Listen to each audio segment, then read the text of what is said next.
everybody. It is Romania Black, and this is the penultimate week for Psychopath Season 2 on the channel, but we have 3 episodes left of this season, and yeah, the rule of 8 last week, the cat's out of the bag. So I'm terrified for the rest of this season because we have Togani, who it turns out is maybe this test tube baby that was created by the Sybil System's creator, essentially, to try and be, like, able to, like, lower their psychopaths, but then their psychopaths is the highest it's ever been, but they've somehow, it's just, Togani is a Nepo baby. That's what this is! He's a Nepo baby! He has the highest crime coefficient, but he's able to get out of trouble because his mom just happens to run the entire Sybil System and is the founder of it. Whatever. So there's that. We still don't know everything about Togani, but we know that he is for sure not to be trusted. And I'm so worried for Akane because she's so trusting and she feels like she has a good head on her shoulder and she's able to make great judgments with character. And she seems to trust Togani. So I'm just afraid when she finds out that trust is misplaced, it's gonna suck, right?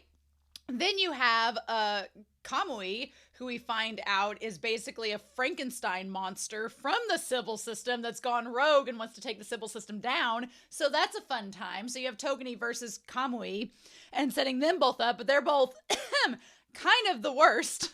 And then you have Mika. Oh my God. And Mika, I feel like they're like, oh, we're going to use you because you're dumb and you'll do whatever we tell you to. So Mika is dangerous because, like, Akane, I felt kind of comfortable with in this scenario because Akane's smart and she's been able to kind of manipulate the system a little bit. And I'm like, oh, Akane's got this. But Mika is dangerous because she'll do whatever the Sybil System wants her to do out of fear. Whereas Akane would challenge the Sybil System and be like, oh, now wait a minute, let's not do this because, and she'd find a way to do a workaround and figure it all out. Now Mika is going to know that Akane knows everything and has been working behind the scenes. And Mika's dumb enough to either let the beans spill or she's dumb enough to do whatever the Sybil System tells her, even if that includes killing other members of the division, such as Shion, such as Saiga, such as Kunazuka, such as Hinakawa. I'm worried for all of them because Mika is just plagued with fear and would literally do anything the Sybil System tells her to do. And I'm like, I mean, do I think that Ganoza and Akane are okay? I feel like Ganoza and Akane are going to be the two that I'm least worried about because Akane is our main character, of course. And I feel like Ganoza is like right up there with her. I feel like Ganoza is like one of the central characters too, and he's had the most development. But I don't know. Now that Mika is theoretically being forced to work with the Sybil System against her will out of fear, I have no clue what her character will do. And that makes me scared. and they're trying to figure out Kamui. It's like, there are so many different ways that this series could go in terms of what Akane ends up doing. Is she going to remain true to the justice of the Sybil System if she confronts Kamui? How is that going to work? There's just a lot of factors that I'm like, what can we do? Right? So I'm really excited to see what we get. I hope you all are as well. But we're not going to waste any more time. I want to give a quick shout out over to our philanthropy tier, over to Patreon for supporting this channel and all of the fun things that go along with that, because y'all make this so worthy an endeavor to, and my throat is clogged this morning. I don't know why. To do this with the channel, but thanks to Alex Cornejo, Anime Annie, Be Happy, to Dana, to Destiny Marie, to Danger Zone, to Eric, to Curie, to Loisa G, aka Frogman, to Lyndon, as well as to Matthew Palfinier, to Murph Hugh, to Nameless Monster, to Nicholas, to Shimoyama, to Sunspots, to Trails, to Translucent Men, as well as Schlappalot and Mateo L. Fidel. Thank you all so very much for all of your support. I greatly appreciate it. All of my love. I don't know. I don't know what we're getting this episode. My mind is like going in 1,000 directions, and I'm like, I need to see what we end up doing. So that's where we're at. But we're gonna start episode 9 of Psychopath Season 2. And we're going to do that here in 3, 2, 1, and let's go.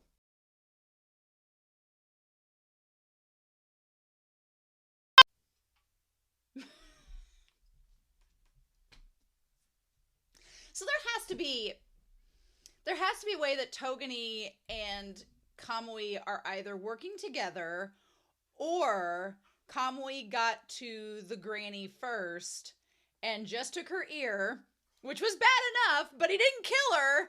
And then Togani's like, I think I can take this villainy one step further. I was like, no. So I'm kind of intrigued. I'm kind of interested in a number of things with this episode.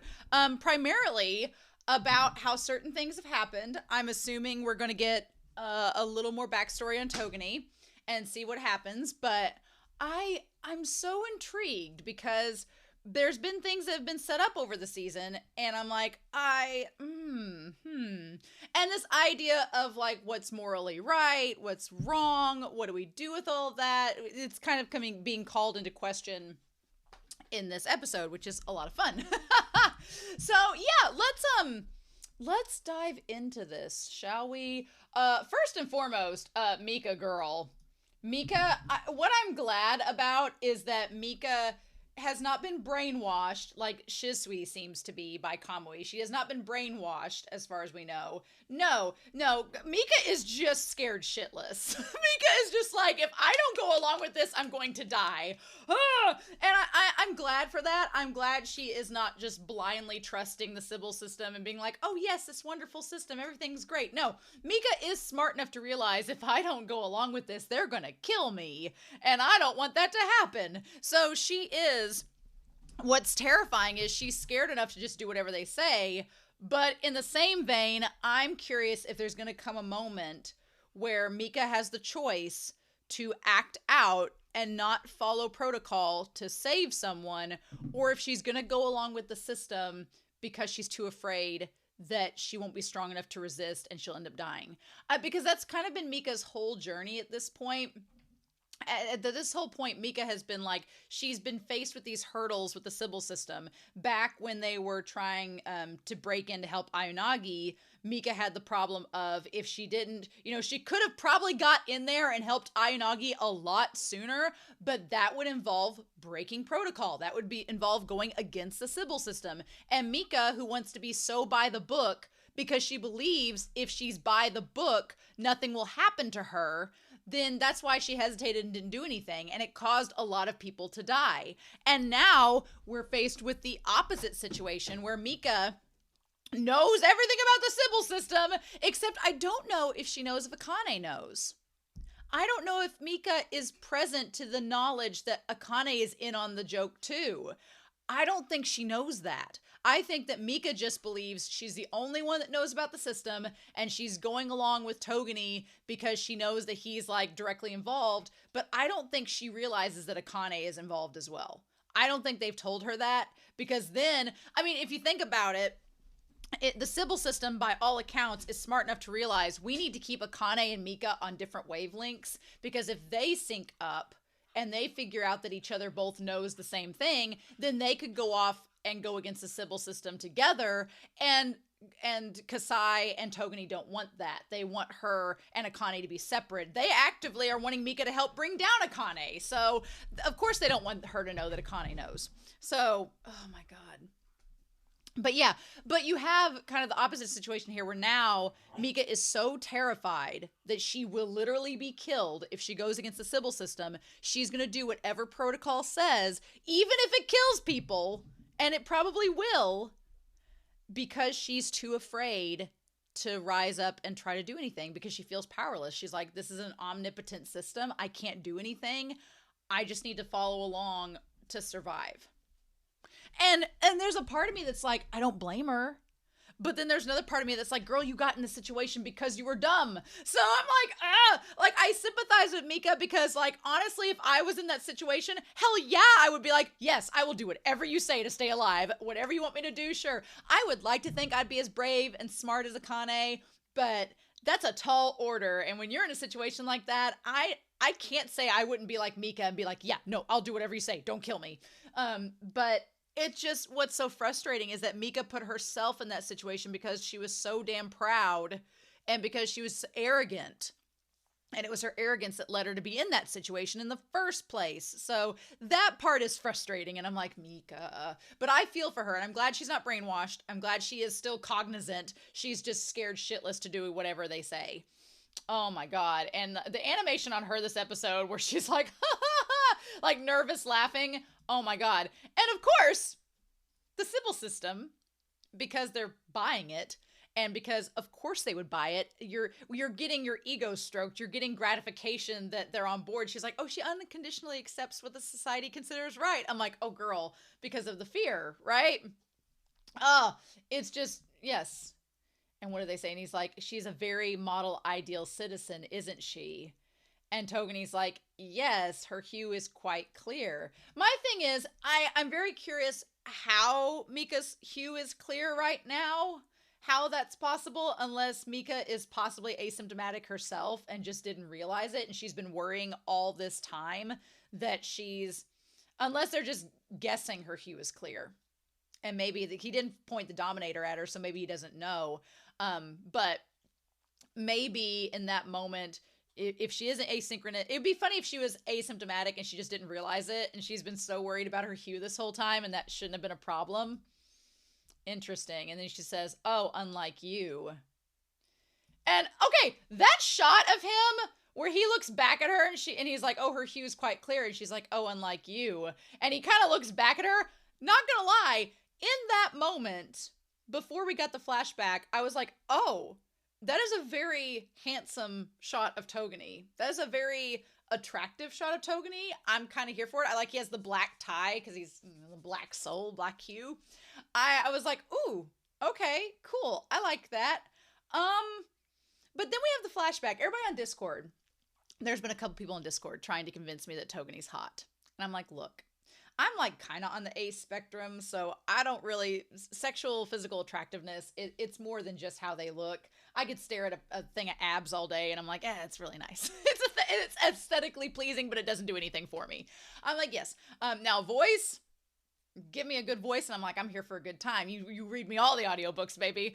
So I'm like, yes. But I was like, okay, no, I see the physical appeal of Togene in this moment. And then they showed the flashback. And I was like, oh, so he was powder pink. I liked it has on their date of production was June 6th. And I'm like, ooh, that's a bit creepy.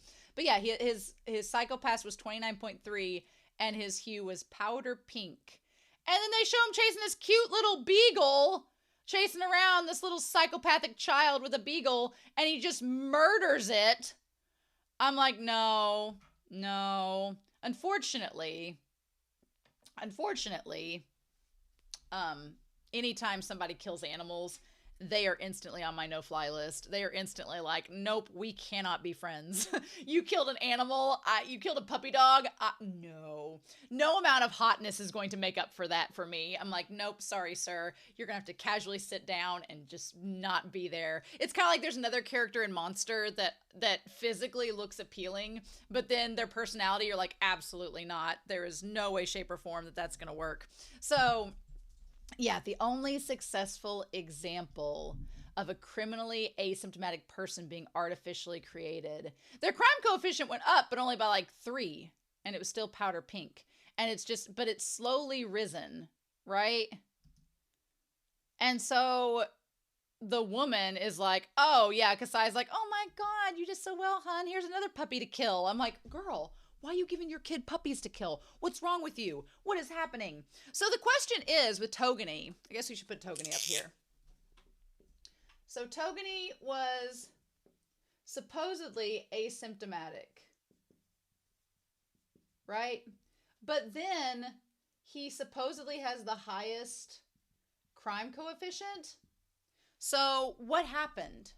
Because she said he was created and was asymptomatic. So either she lied to Akane about him having the highest crime coefficient. She lied to her about that for whatever reason. I guess to keep her on alert or to do something. I don't know. or something happened because she says, well, your hue isn't clear. So something's happened to change Togani. Was it puberty? We don't know yet, but there's something that happened because he was like, oh, hi, Mom. And she's like, oh, look, you have a puppy. And then he just like has a knife and he just kills it. I'm like, oh my God, she like just raised this serial killer. And, like it's just disturbing. And then, yeah, but it keeps going up just a little bit, like just a wee bit. It keeps going up just ever so little. So I'm like, did they keep having him murder and murder and murder until his crime coefficient went up to like as far as it would go? That's what's curious, because he's just like, oh, hi, Mom. I'm like, oh my God, he's terrifying. And then we come back to Togani now. Yeah. And then meanwhile, Mika, I did love the transition where she was clapping for him. And then we go back to Mika clapping. That was a really good transition. And Mika, meanwhile, is still babbling on out of sheer fear. And just being like, and he's like, if she's someone who keeps you pure, we no longer have to color her. So meaning the way he says that is like, if she's helping you keep, so Togani was talking about keeping Sybil pure. Keeping Sybil pure. Okay. And the idea of coloring someone, he's like, we no longer have to keep trying to raise her crime coefficient. If she's someone that's making you happy, we could use her for something else. And then Kasai's like, oh, like what? I love how clearly this is the mom persona brain that's in Kasai right now. It's not Toma. It's not one of the others. It's the mom persona. And she's like, oh, what else will we do? I like this like scheming mother-son. It feels like the mom and son from Tommy Boy that are trying to take control of the system, except they've already done it, right? They're just trying to keep it safe. And he's like, we're going to color Akane Tsunemori black. He's obsessed with this idea of making Akane black. And now it makes more sense. He wants Akane's color to be black. Okay. And I feel like now it's almost like a jealous child, because his color eventually did go up and his crime coefficient did change. And it's kind of like he's trying to do everything to get back in his mother's good graces because he likes his mom.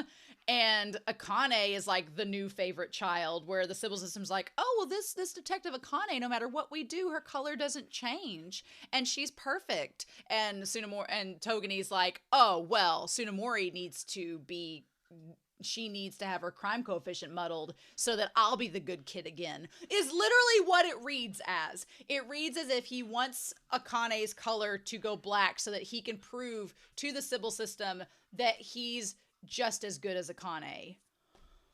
Oh my God. And so far it's not working. So, and Mika's like, what? Mika's like, what are we doing? What is this? Oh my God.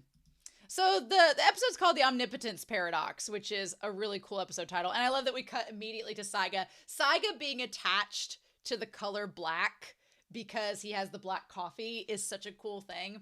And Saiga supposedly is the one that turns people's hues black. I wonder if he's ever, been around Togani before in the past and that's what caused it. I don't know. So I like that he's unpacking everything in the lab. Like he's got his little cactus out and he's still unpacking all his boxes. I like that his priorities were my cactus plant, my coffee pot. Saiga is a man for me. I'm like, I'm in my mid-30s now. I'd go for Saiga. I'd have that. It seems like we'd have great conversations. So yeah, and then Akane being like, are you talking about God or something? Yeah, I like that Saiga instantly kind of picks apart. He's like, it sounds like we were talking about Sybil. Saiga is really good at kind of guessing what the conversation is going towards, but he doesn't ever call it out because it's kind of like a therapist move. You don't want to directly confront what that person is talking about, but in the same vein, you want to acknowledge being like, so is this kind of what you're talking about? And Akane's like, yeah, just that's what we're doing. So it's like, yeah. I really like it, though. I like their conversation here where they talk about the omnipotence paradox. So the idea, I wanted to kind of break this down because we talk about the omnipotence paradox of what this kind of means. We'll put OP here, which is funny. OP for overpowered, right? And it's the idea, can it create a being that it cannot affect, is really what's happening. The rock not being able to lift is like, it is the idea of this omnipotent being, or OB, creating something that it cannot control. Is essentially what it amounts to. The heavy rock being lifted is referring to something you can control. If you can lift the rock, you control its movements. If you can't lift the rock, then you can't control it. And that would mean that if you create something you cannot control, you're not omnipotent. Because otherwise, why couldn't you? If you can't create the rock, if you can create a rock that cannot be lifted, then you're no longer omnipotent the moment it's created. Right? And she's like, okay. So, and if you cannot create the rock, then you're not already omnipotent. So there's the paradox. If you can't create it, if you create something you can't control, you're not omnipotent. But if you can't create this superior being, then that also means that you're not omnipotent. It's kind of like the genie in the bottle, this phenomenal cosmic powers, but you're restricted at the same time. So you're not really omnipotent if you can't do certain things. So again, that's the paradox. It leads to a contradiction either way. So he's like, if casting judgment is perfect, then it has to judge itself as well. So the omnipotent being is still bound by its own judgment. So if it judges other things, it also has to be judged within its realm. That's why the Sybil system doesn't want the asymptomatic beings running around. That's why it doesn't want the cracks in the system, because anything that exposes imperfection is going to make it worthy of judgment, which will no longer make it a superior system that is omnipotent. So I love this conversation. And is there a solution to the paradox?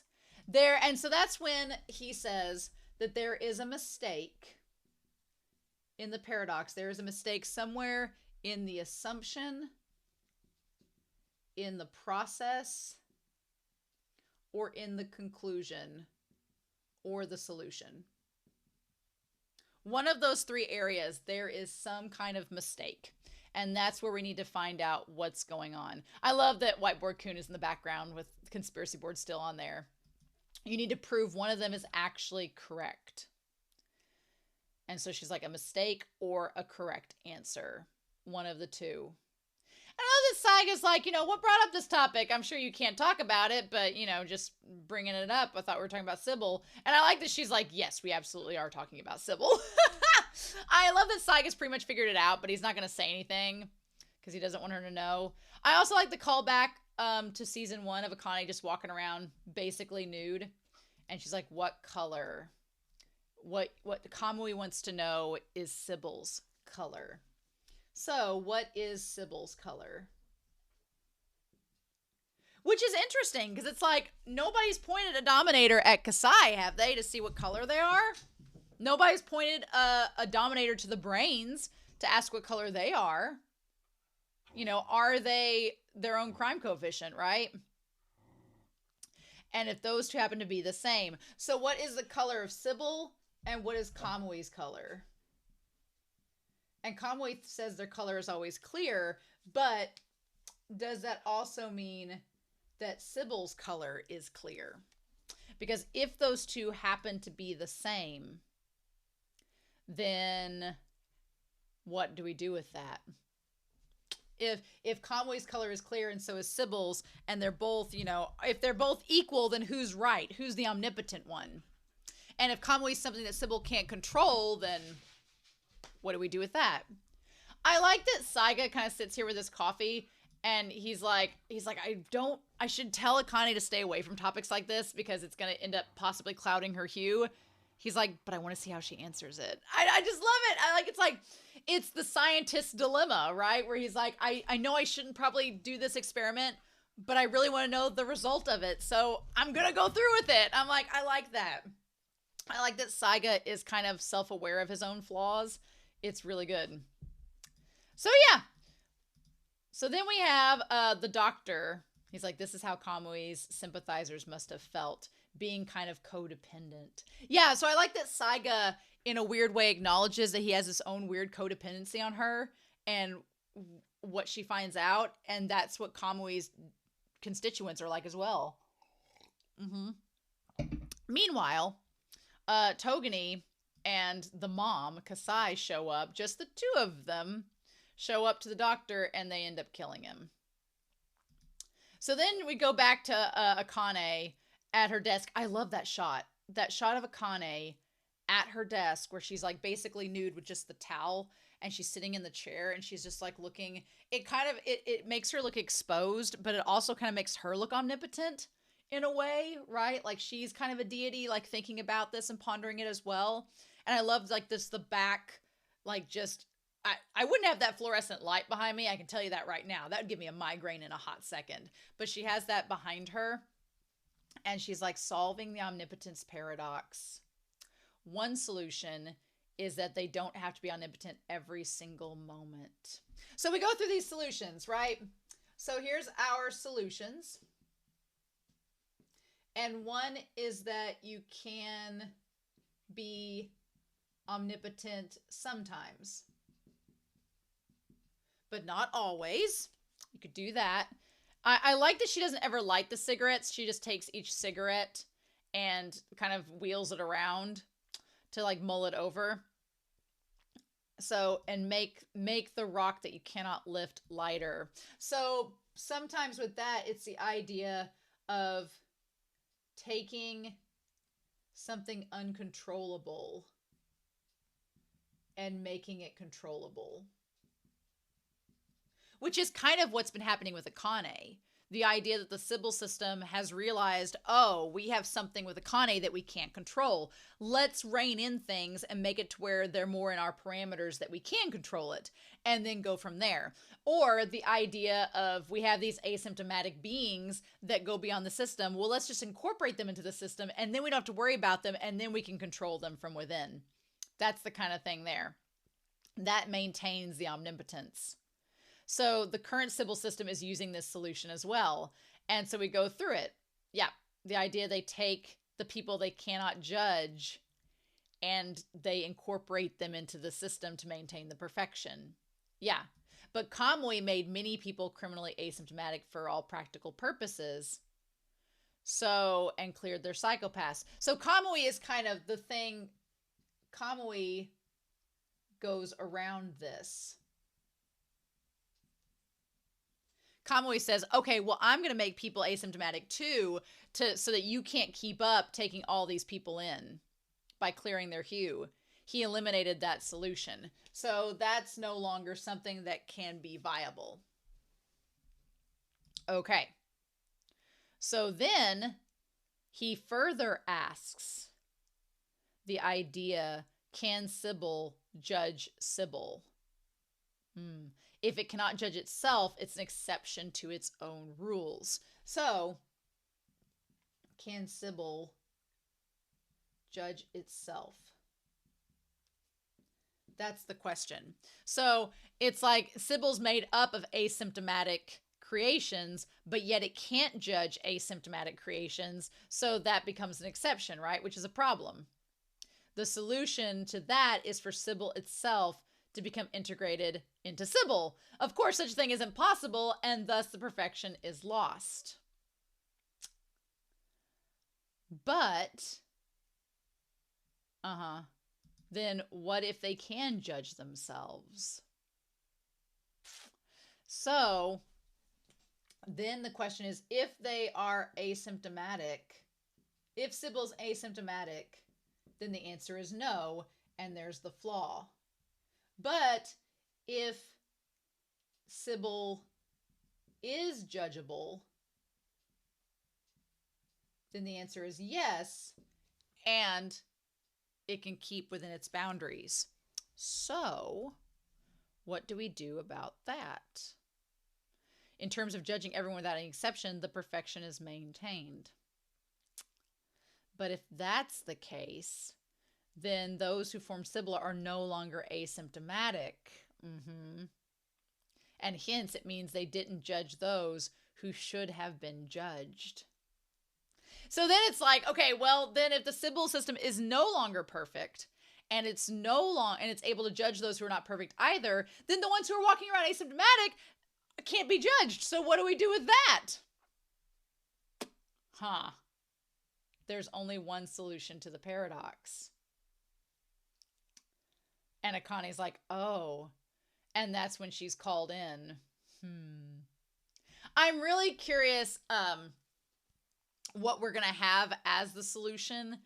Like, what are we going to do with this? What do we find out about Sybil's color? What is that going to look like? I'm very curious to see, like, how does Akane deal with this and solve the problem? Because I feel like she's really close, which is fitting because we're at the end of the season. So I want to know exactly, like, what does she end up doing?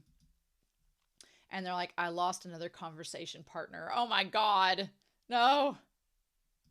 And there we are. So that's when Togeni's like, oh, well, since the Dominators were used, we should be assuming this is one of the hollows of Kamui. And he looks to Mika like, right? And Mika's like, oh shit, no. What do we do? And she's like, crap. And Akane's like, well, since the log data on the security cameras, here's the thing. And this is the point that's kind of interesting to note, is that there is deliberate tampering with the security cameras to make it look to Shion and the others like Kamui has messed with the footage to make it to where nobody can see what's happened. The thing that's so funny is it's so obvious that I'm surprised, and maybe it'll come out later with Ganoza and Akane. Maybe they'll be like later like, but I feel like later it's going to come out like it was too obvious, because Kamui tries to cover their tracks so smoothly that you can't notice. And here it was so obvious. It's like clearly trying to pin it on Kamui that it doesn't feel right. Right? So it clearly was done to throw them off, but I'm like, it seems like they accessed the system, and Shion's like, yeah, they left some sort of trace, which doesn't seem like them, right? It's pretty bizarre. And Akane's like, that doesn't seem right. Akane's like, that doesn't seem right, that it would be that easy to manipulate. Seems like it might be an inside job. So, speaking of inside jobs, we cut to Togeni, who's wistfully looking off into the sunset, talking about how the doctor knew too much. And he's like, we should eliminate those who know my mother's secret. And Mika's like, that includes me. So, and I think part of Togeni's deal is that he wants Akane gone because she knows the secret and she could expose them. The Sybil system believes that Akane's not going to expose them because of her sense of justice. But Togeni's not part of the Sybil system. He's human. So he's like, I don't trust her. I don't think so. So part of Togeni's agenda is to get rid of those in the know, which included the doctor. And includes Kamui. So that's kind of why he's supposedly going after Kamui. I'm still not entirely convinced that Togeni and Kamui aren't working together.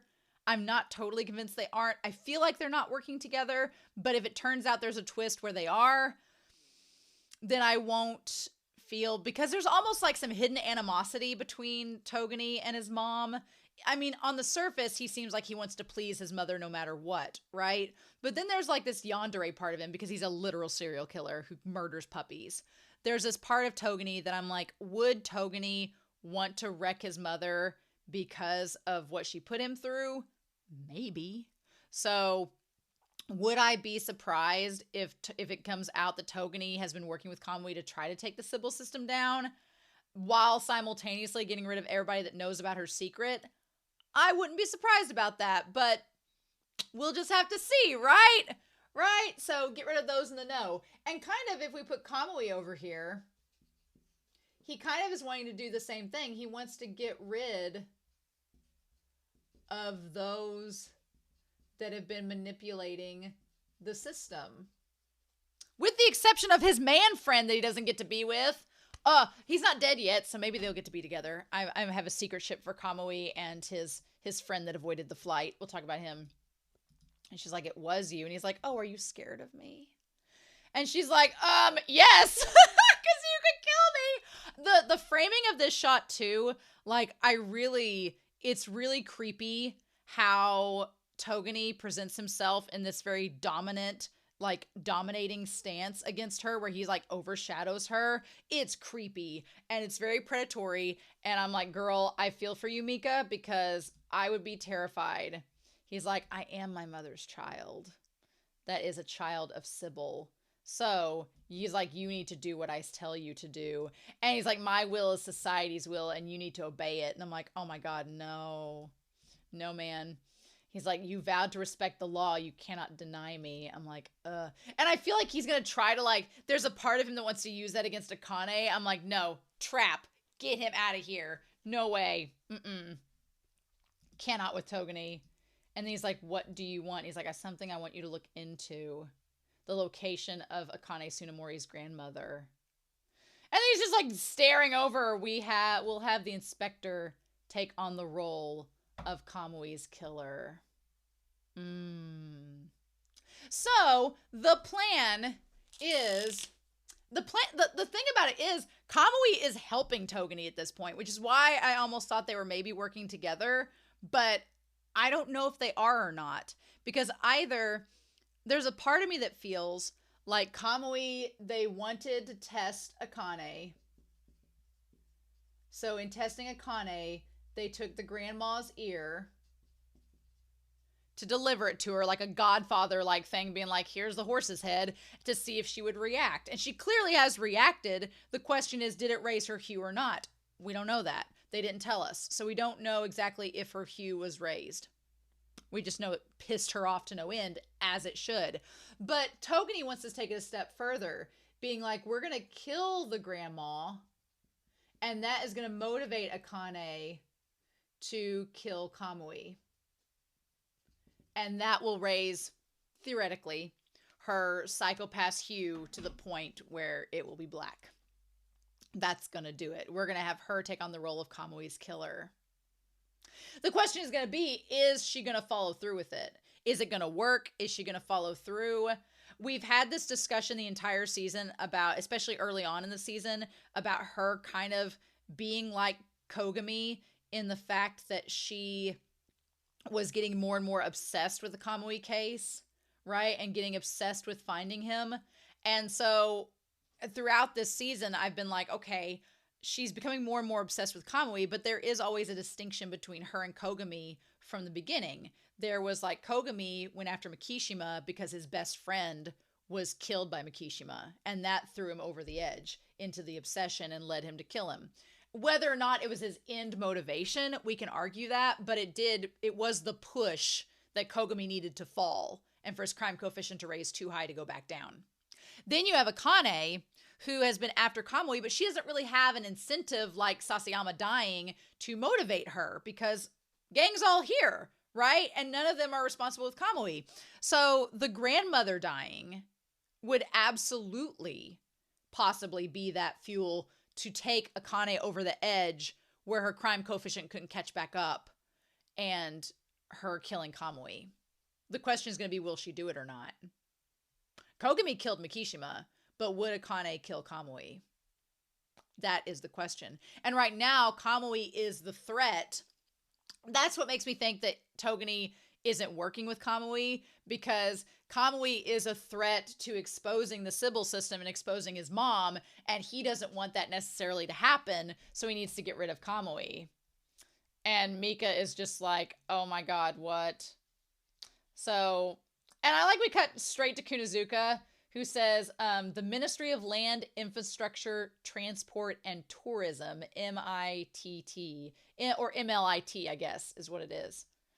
An official has been holding a lot of meetings lately, and it's Koichi Kuwashima, who I swear they have Koyasu as the voice actor. I swear that they have the same voice actor, that it sounded like Dio from JoJo's. I could be wrong, though. Their voice just sounded super familiar. So they are Kamui's connection to getting all of the higher-ups, to get all the higher-ups on there. He's the connection that got Kamui all the higher-ups to get their organs replaced by the illegal aliens, and that's how they were able to like lower their crime coefficients. So we think, right? And the reason was he was Kamui and the others' childhood friends, but he changed schools a week before the school trip and managed to survive. Someone who escaped right before it happens. Awfully coincidental. And they're also a stockholder in the company for the port that he uses hideout. So yeah, Kamui was relying on this guy for a lot of things. Yeah, so he has to be working with Kamui. And that's how he's got all of his connections. Okay, so then we go to this big extravagant mansion with all of like the waterfall and stuff. I thought that was a simulation. Then we find out that all of the animals that are like on display, I thought they were simulation too. No, the animals on display were literally like butchered up human bodies that were stuffed and made into these exhibits. That is disturbing and terrifying. The fudge. Mm-mm. Mm-mm. Nope. I do love the little Pringles butlers. They have the face of the little Pringles can of the chip company, but they're like little butlers. Those are super cute. Would definitely get one of those. But yeah, now some of the animals move, but others are on display. So that's interesting. And then the one guy with the waterfall behind him, yeah, is like some of the animals look like they're stuffed and some are moving. And everybody's like, cheers. That pig that they're eating on the luau, if it's real, is freaking huge. Something else that's interesting about Kamui is that he has like his little pocket square is like this magenta pink. So I don't know if that's specifically supposed to be his color of Psycho-Pass hue, because Togeni's was powdered pink. Is his like, I don't know. The pink square is cute. Is curious. I also like his bow with the extravagant ribbons. I feel like Mikishima would be on board with that. He'd be like, respect. Not my personal style, but I respect it. Nicely done. And so then I want to ship Kamui and this Kawashima guy. I want to ship them so hard. Like they clearly have a connection. I want to ship them so badly. I almost want him and Kamui to live so they can like have a moment. It's kind of like with Cho and Mikishima from season 1. I want them to have like moments together. These two random like boss and subordinate ships. And these guys are like, oh, we're all going to eliminate the Sybil system. And he's like, I'm well suited to be the master of ceremonies for this charade. I love the setup where they're like eating into it and they're like all just getting ready. He's like, they can all deny Sybil without worries because of you. That alone is revolutionary. And Kamui's like, let's get on with this. What's interesting is Kamui's like, I can't bear to see this. What I like about this is Kamui, it's almost as if the things that he's doing, it does make you question his sincerity, like with Shisui and stuff, being like, because before I thought it was really, really creepy. And I was like, oh, his character's creepy. I don't like him at all. Which I still don't like any character that like violates someone. I'm like, no. But I was questioning whether it was all fake, that sincerity. But I genuinely now think that maybe Kamui believes he's being sincere. Whether or not it's effective or not is up for your debate. But I honestly am thinking Kamui believes sincerely. He's not just putting it on for show. He genuinely thinks that he's doing these things because he has to do them for society, whether he wants to or not. And you can think whatever you want to about his decisions, but I do think he sincerely believes he just has to do the things that he does because they're necessary. And he does have this like weird compassion about it. So then, yeah, they're like, you guys have fulfilled your roles now. So to conclude the meeting, we're going to present you with tonight's main dish. Have fun. Hope you enjoy. And they're all like, what? And they lift it up. And of course, there's like body parts and they all start to freak out. And that's when we see that we see the people of the 8 that are the ones they're helping. And then we see like the stuff under the dish are just organs and everything. And that's when Shizui's like, yep, we can kill all these people. Poor thing. And they're like, why are you doing this? And Kamui's like, yeah, I ask you the same thing. Why are you doing this? And they're like, none of you wanted to help during the season of hell when all these people died. None of you took advantage of its victims back then. And now that you have all this power, you just want to keep yourselves clear. So that's why you played with other people's lives. And now that the Sybil system is being taken down, you can just profit from it. He's like, no. Damn. It's so disgusting. Oh my God. And they're like, that is your true color. Mm-hmm. And then, yeah, they all die. And then there's just the animals, the creepy stuffed animals staring straight back. So, yeah, they all hurry to the crime scene. And I like that the one Kawashima guy is like, now I can apologize to them. I felt guilty for not getting on that plane. And Kamui's like, you shouldn't feel responsible for it, that you weren't there.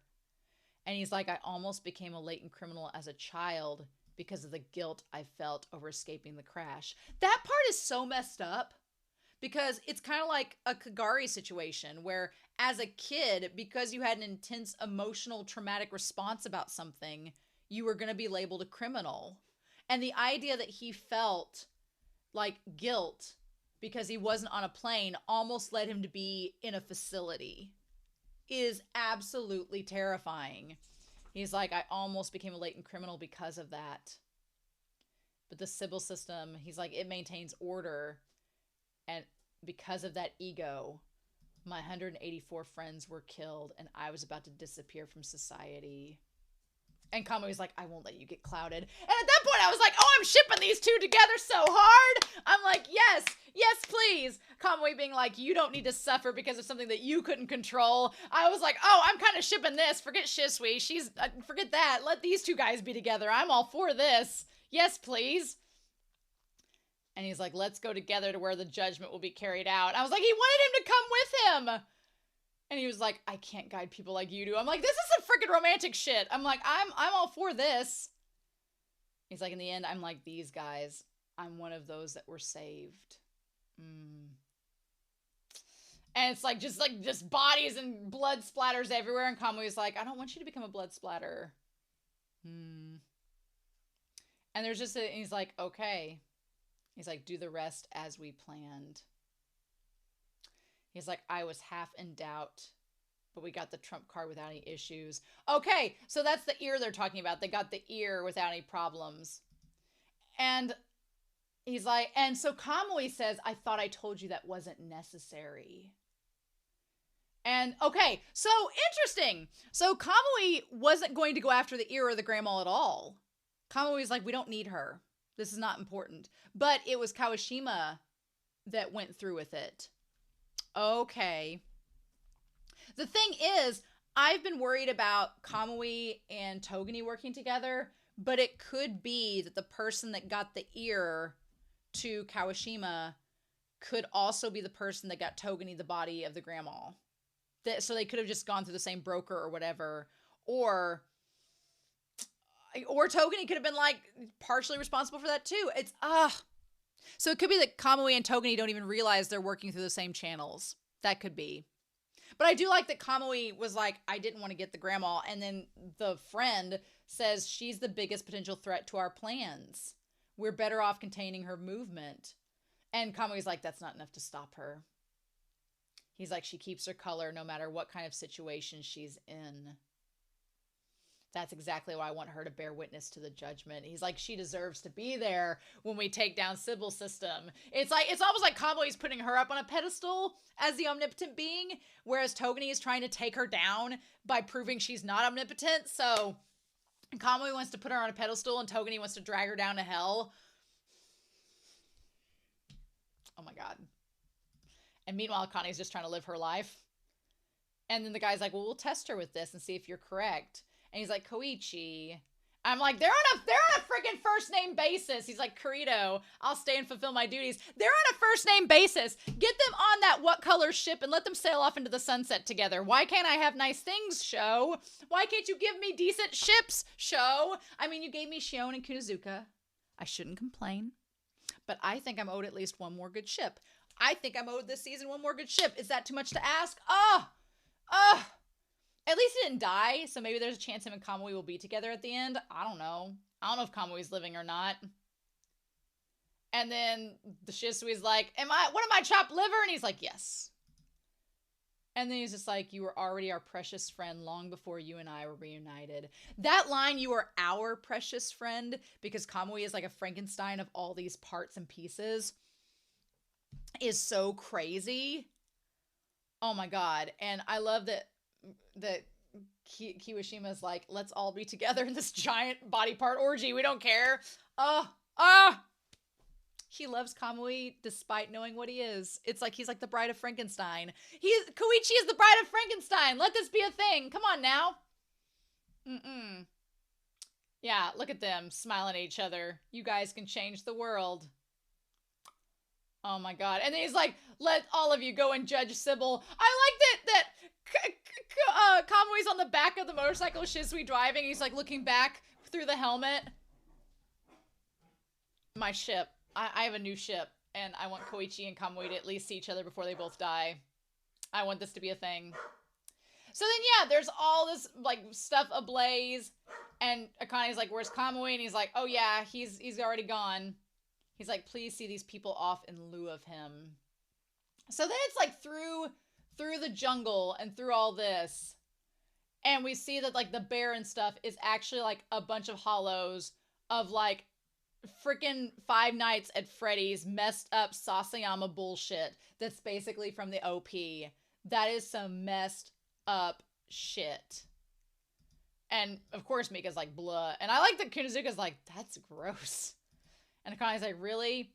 And they're like, how could human beings have done this? And he's like, oh, it's a vision of hell, isn't it? Makes your blood curdle. And they're like, did Kamui do this? And he's like, oh, no, don't be silly. I like that Togani instantly wants to blame it on Kamui. And this guy's like, no, it's those dead officials in there who are unable to keep their psychopaths clear without playing these sorts of games. Yeah, the idea of doing these violent acts to keep their psychopaths clear, I guess kind of ties back to Togani, but I'm so curious. Is this retaliation for what they did? And he's like, oh, well, the ones burning are all illegal aliens.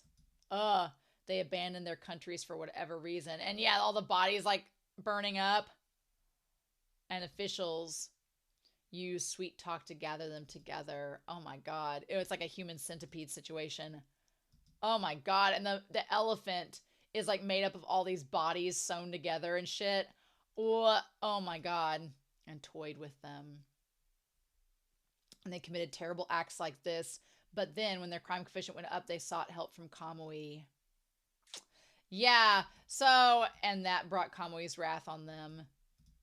I like that Togani kind of like visibly like gets, because basically what this is framing, this entire incident is framing Kamui kind of like a Robin Hood character that was like, yeah, these messed up individuals, kind of like Toma, constructed these big giant like statues of body parts and used Kamui to like clear their crime coefficient because they realized it was going up, and Kamui was like, sure, I'll clear your crime coefficient, and then turned it all around, and it backfired on them, which makes him look like a Robin Hood character, like, oh look, I'm bringing justice to these horrible people. Kind of like it's interesting because Mikishima did not seem concerned with saving people. He just wanted to create chaos to bring down the Sybil system.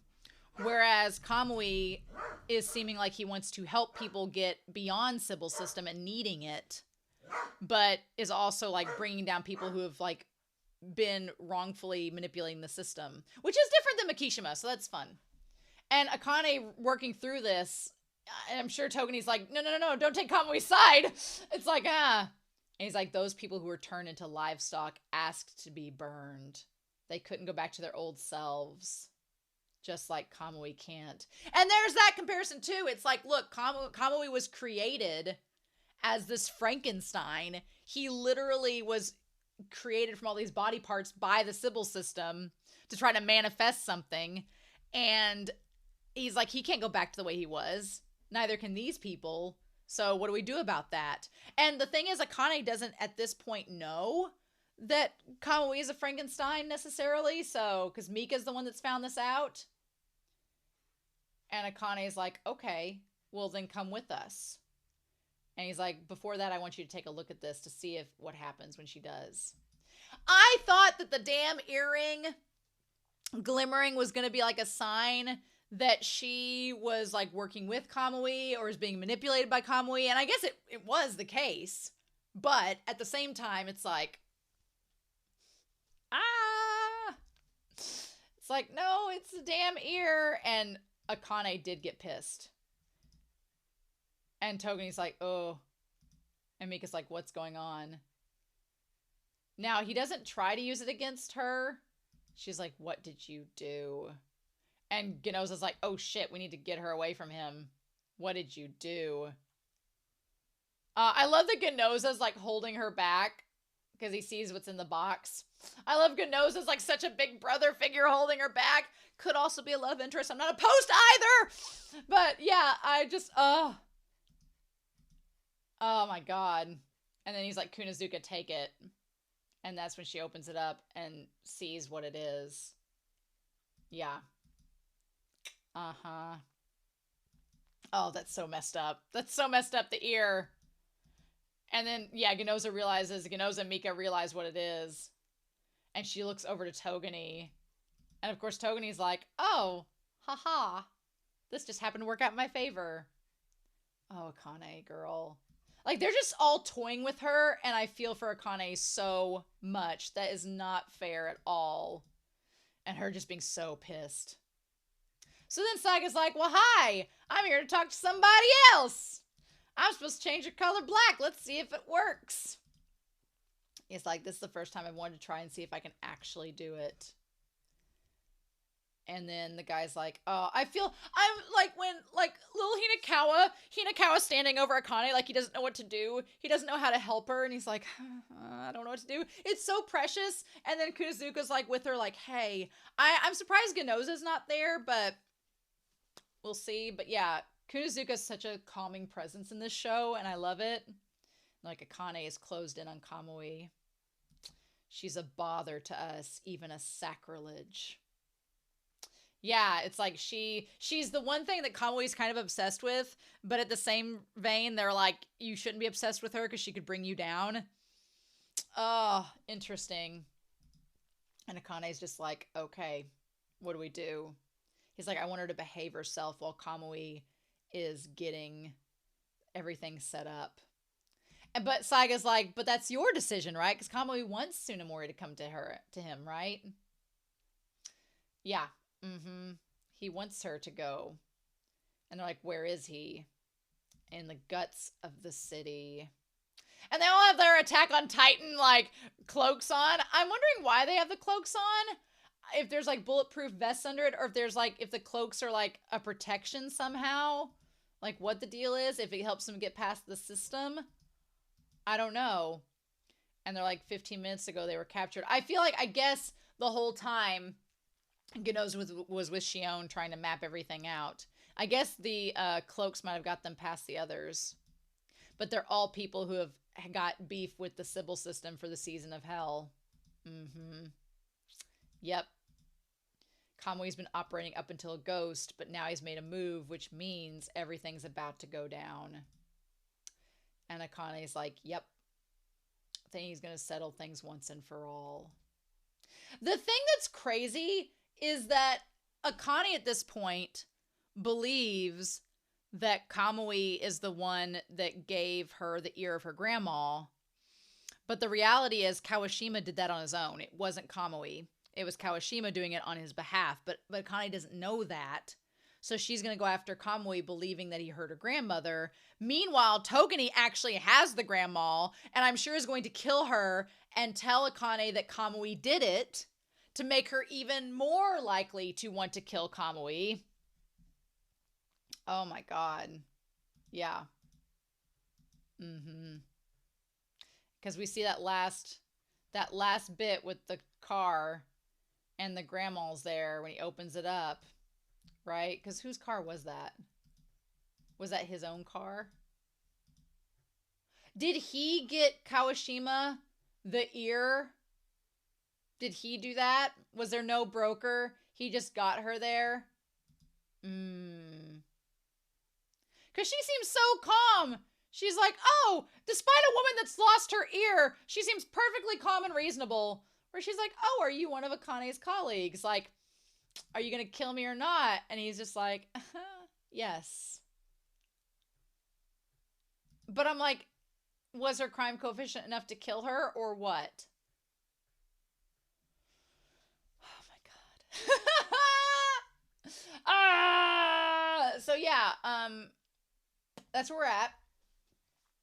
I feel like Kamui just wants Akane to see Sybil fall and feels like she is worthy of seeing it fall because she's someone like him whose crime coefficient can't rise. And he's like, you deserve to see the Sybil system fall so that other people can be safe like you. And whereas Togani is like, I want her to kill Kamui, and so I'm going to do everything I can to pin this all on him. And it's like, oh my God. So next week, I'm going to be watching both episodes 10 and 11 together because I wanted to end it all in 10 weeks before moving on from that.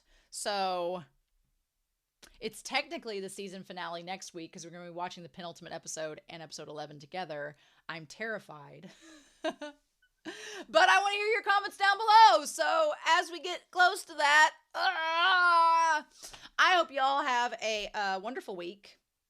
Please stay safe, take care, and yeah, I hope I will be back very soon to talk about more Psycho-Pass. Bye! No! No!